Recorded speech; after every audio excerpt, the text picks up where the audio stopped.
El Cono Sur es un escenario donde siempre aparece la caída de algún elemento que está dando vueltas por la atmósfera y agotada su vida útil, es decir, convertido en chatarra, convertido en basura espacial, amenaza la estabilidad, la integridad de los ciudadanos que estamos siempre rezando para que, si no es un edificio, que no se nos caiga un satélite en la cabeza.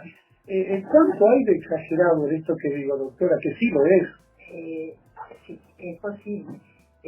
Pero también han caído a veces en el hemisferio norte. De hecho, Canadá y México han recibido algunos de estos regalos. Ajá. Pero también tiene razón en que pareciera ser que la basura espacial tiende a caer en el hemisferio sur.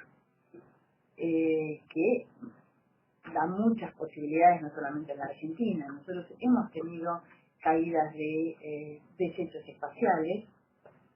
Las posibilidades son escasas de que a uno se le caiga en la cabeza algo espacial, son escasas, pero no es imposible.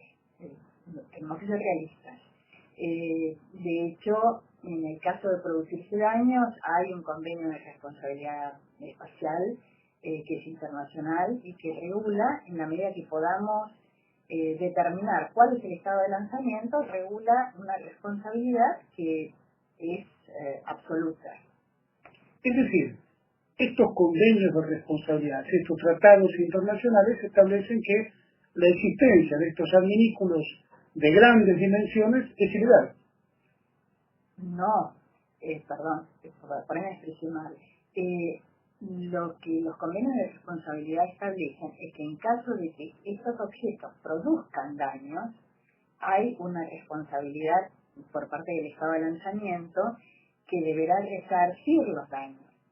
Es una responsabilidad absoluta, o sea que se resarcen los daños hasta que, en la medida de lo posible, quede todo en el estado anterior al hecho dañoso, pero eso en la medida que podamos determinar cuál es el estado de lanzamiento. Si es una partícula muy pequeña que, por ejemplo, dañara el parabrisas de un avión en vuelo, es imposible determinar cuál fue el estado de lanzamiento y el daño se produciría igual. Hay una solución prevista, pero que todavía no es una realidad, no se ha convertido en texto en ningún convenio internacional. ¿Hubo algún caso emblemático a partir del cual se inicia todo este avance en derecho? En realidad, el derecho espacial empieza mucho antes de que empezara a gran escala el derecho, la actividad espacial. De hecho, el primer tratado es de 1967 y el hombre llegó a la Luna en 1969. Ya 2 años antes había un convenio internacional. Han habido casos, de los primeros casos que recuerdo, por ejemplo el Cosmos 954, ya por el año 80 y pico, que fue un objeto espacial ruso y cayó en territorio canadiense.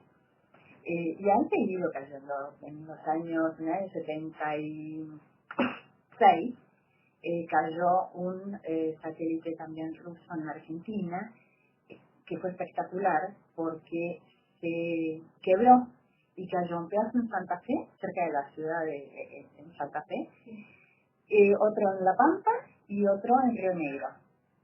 Fíjense en los kilómetros que separan las ciudades y era todo el mismo satélite, afortunadamente también sin daños, pero bueno, las posibilidades están, no es imposible, tal vez sea improbable un daño importante, pero no estoy diciendo que no pueda darse, ¿no?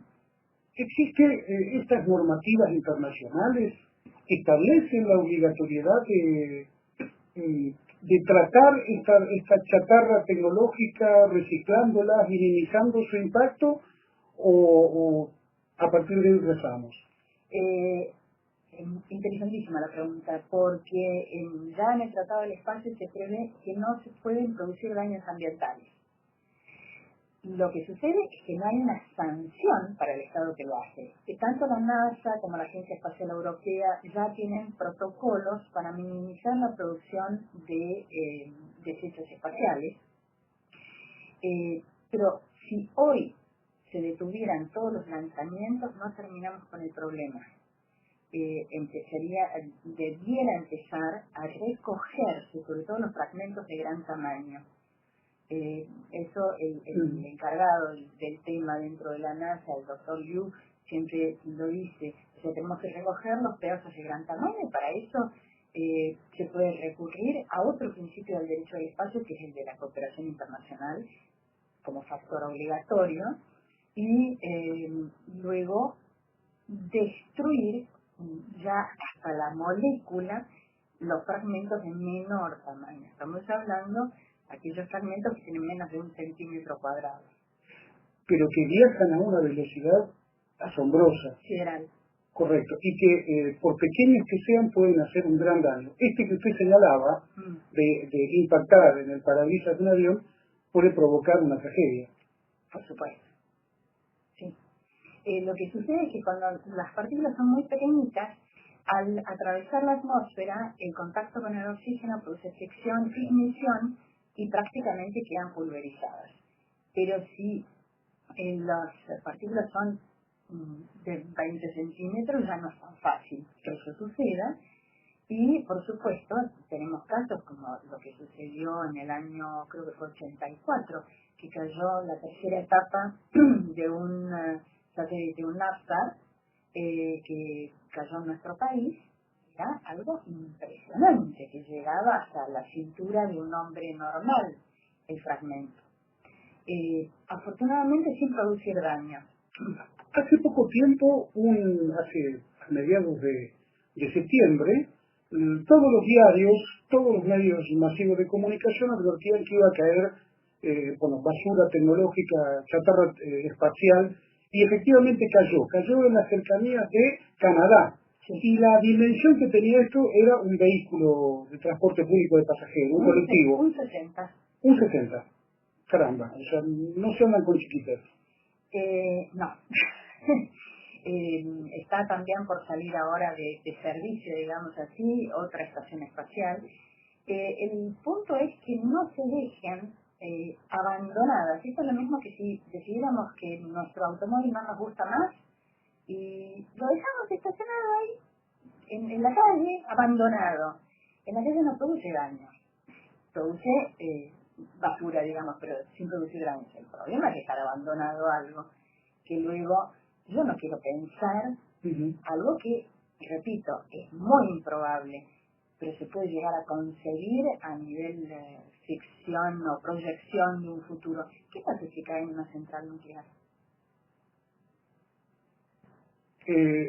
Nada más que los daños serían similares a los que hoy lamentamos con Fukushima.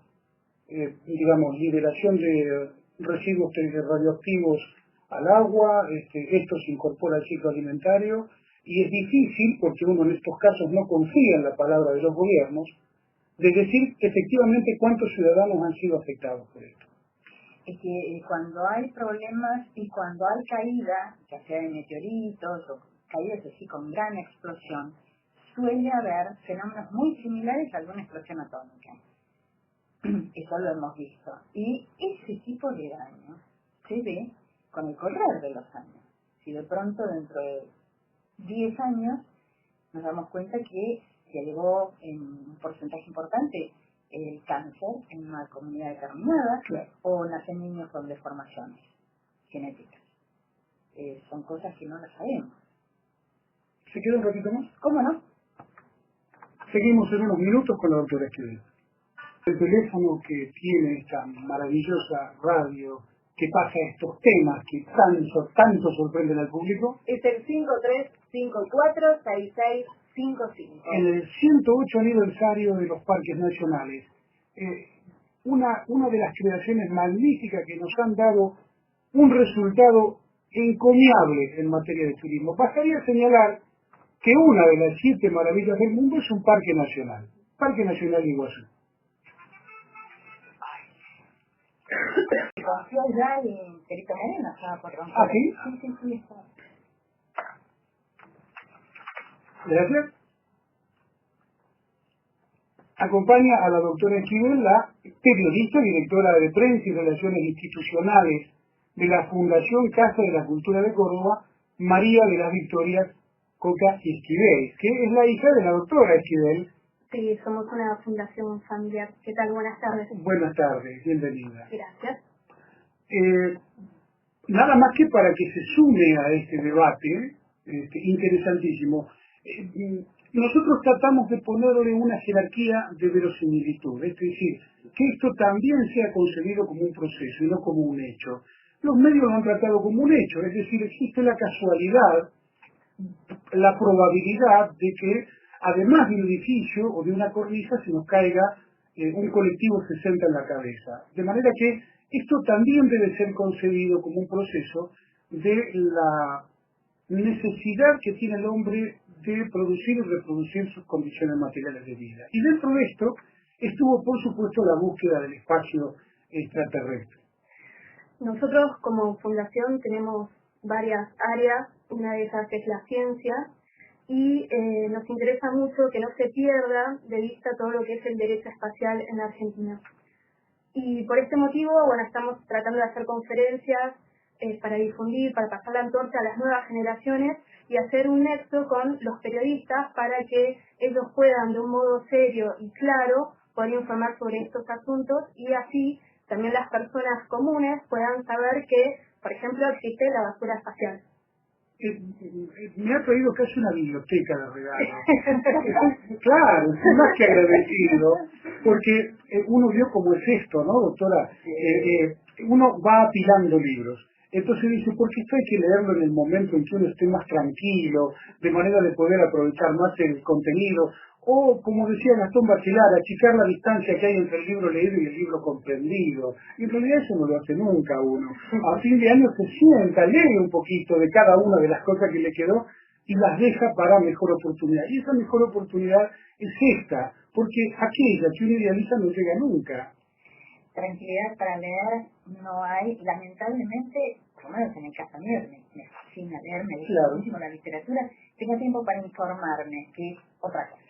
Pero y además uno se informa con lo indispensable. Claro.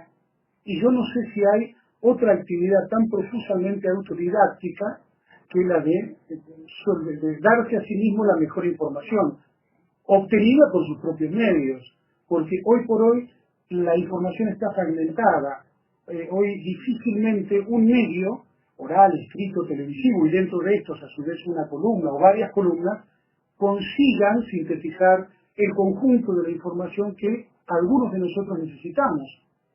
Bueno, yo quería comentarles que a través de la Fundación estamos tratando de difundir estos temas. Hace pocos días, del 1 de noviembre al 4 de noviembre, en la ciudad de Córdoba, en la Universidad Blas Pascal, se hizo unas jornadas internacionales de derecho aeronáutico y espacial, en donde bueno, se trataron varios temas como la basura espacial, por ejemplo también todos los problemas que hay respecto a las aves, y cuando impactan en los aviones, también temas de seguridad, por ejemplo los pasaportes electrónicos y demás.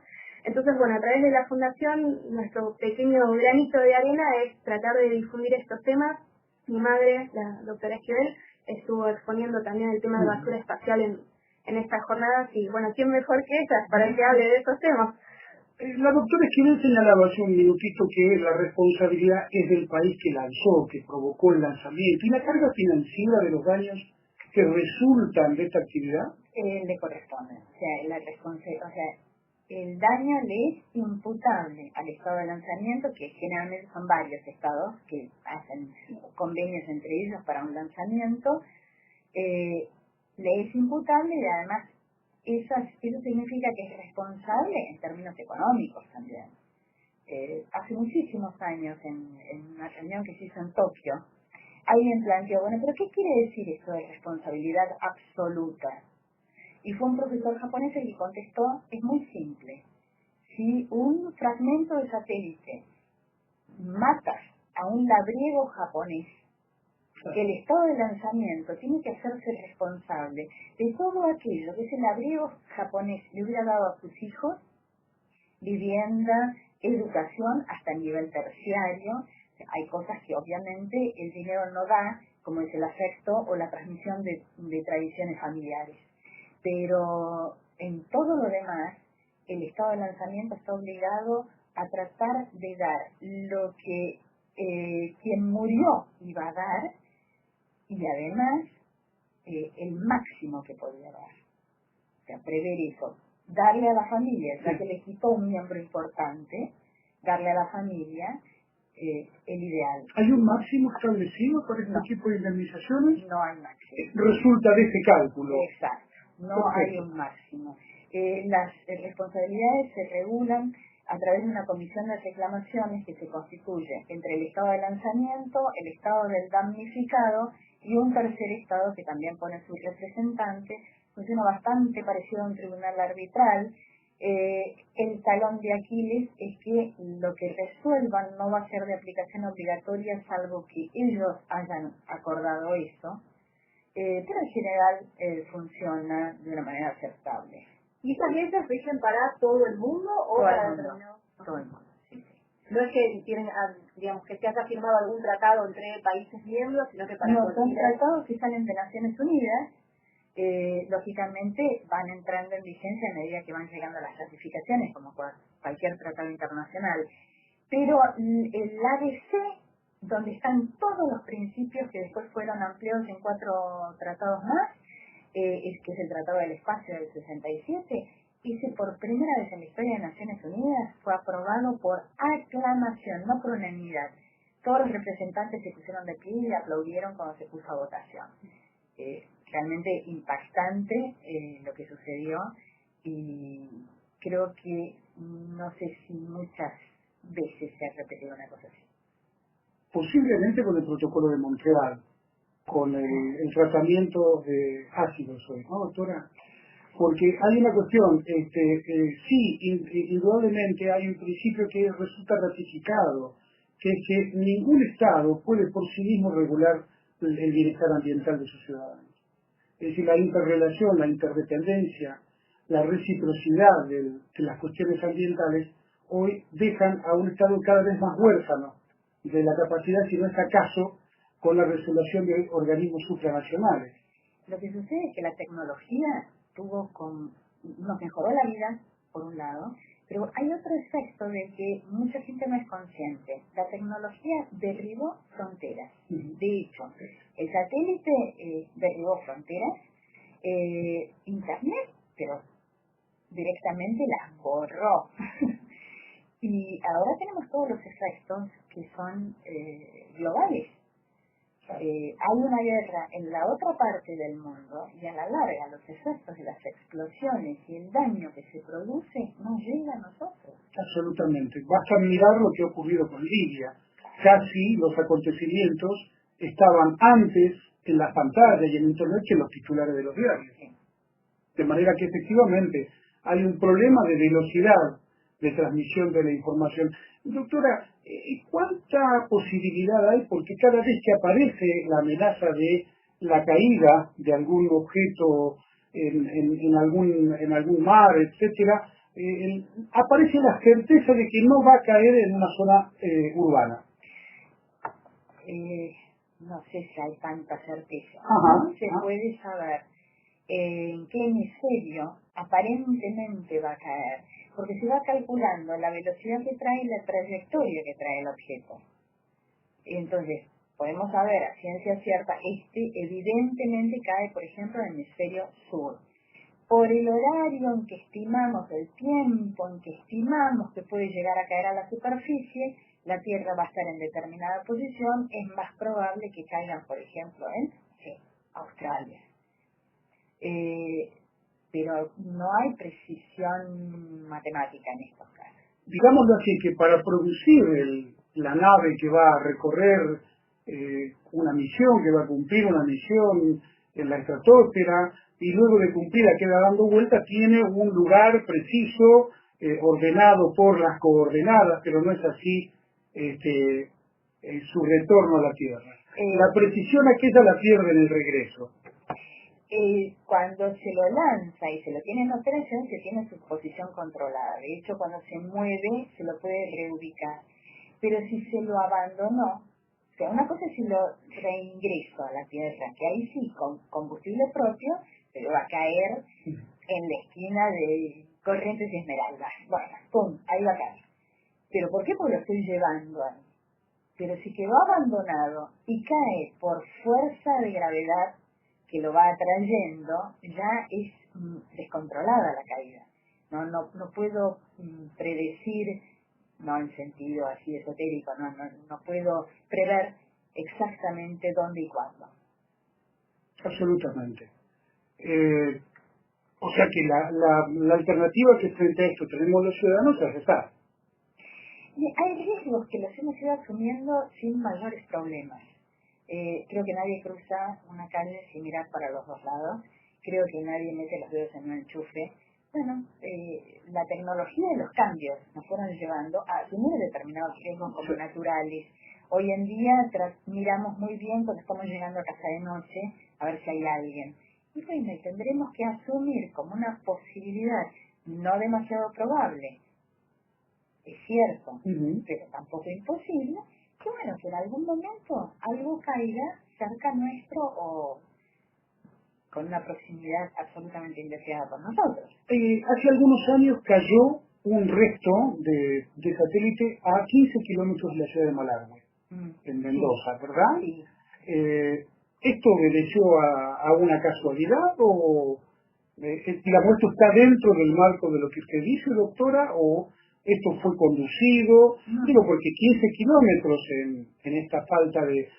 Usted contaba en el bloque anterior que uno se rompió en tres y cayó en Santa Fe, La Pampa y Río Negro, de manera que su acción destructiva es bastante generosa, ¿no es cierto? Digo, sí, afortunadamente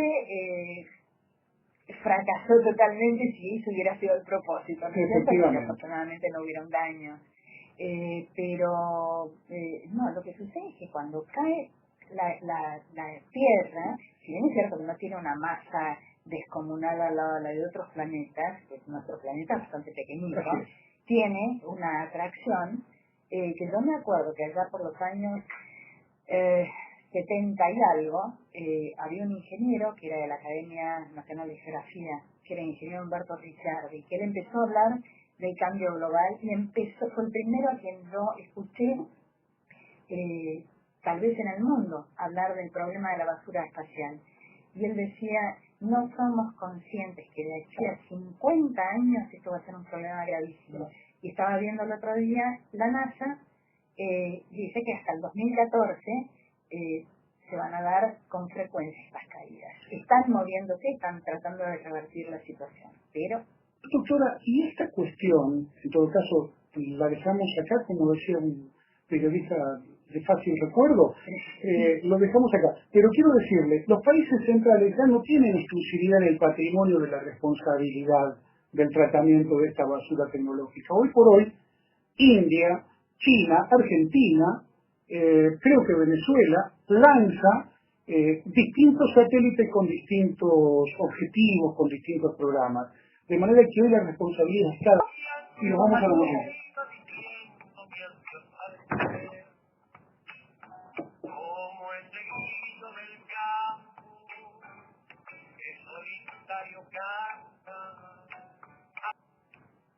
Era La Samba del Grillo, por Hernán Figueroa Reyes. Una de las versiones más lindas, un pincelazo verde de nuestro folclore. Doctora, ¿qué le pareció? Mientras esperamos que nos ordenen las preguntas que ya tenemos en nuestra sala de operaciones, esta responsabilidad es cada vez más compartida por países grandes y países chicos. Todo el que desarrolla actividad en el espacio y pone un objeto en el espacio tiene responsabilidad si se producen daños. Incluso Coca previó en los años 70 y pico la creación de un fondo a ser integrado con aportes de todos los países espaciales para poder solventar los daños producidos por aquellas partículas inidentificables que yo le comentaba cuando no sabemos quién es el estado de lanzamiento. Adelante. Lo cierto es que todos los estados están participando. India es un fenómeno maravilloso, cómo se ha tecnologizado sin perder filosofía. Claro. Es fantástico lo de India. Usted mencionaba al doctor Coca.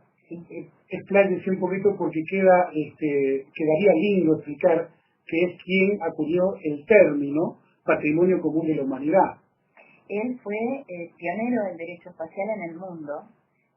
argentino, representante del argentino durante 17 años ante Naciones Unidas para los temas espaciales en la COPOS, que es el organismo que corresponde.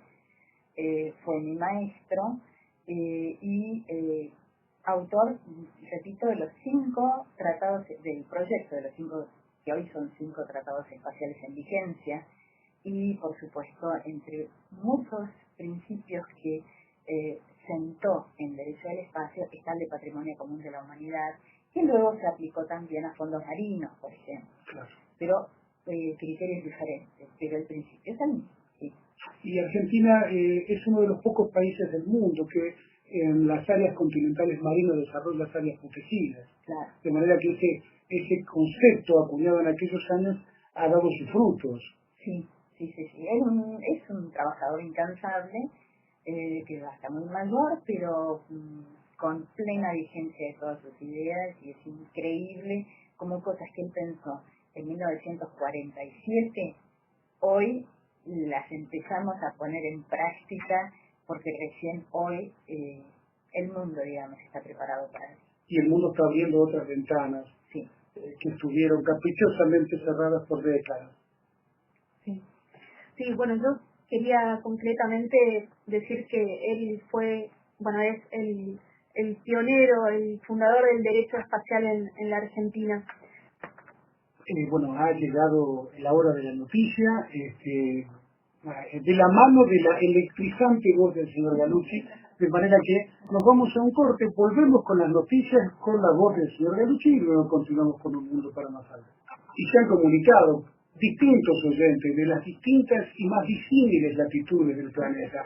Y no porque estamos hablando de chatarra tecnológica, por lo tanto deberíamos hablar de Alaska, del estrecho de Bering, no de las satélites. No, todos lados, porque nos pueden escuchar en radio am750.com.ar. Creo que usted miraba como diciendo que yo estaba hablando. No, de cualquier parte del mundo nos están escuchando y se comunican desde donde sea al 5354-6655. Y eso decía. Buenas tardes, saludos a aparte de saludar a los que siempre están abogados, muchos expertos también, claro, pasaron, llegaron que se puedan en algún lugar. Digámoslo así, el oyente dice si están en exposición. Claro, en su momento sí. Lo que pasa es que una vez que caen cosas del espacio, se las analiza, se las estudia, son removidas, porque siempre está la posibilidad que se agrega, la frutilla del postre, ¿no?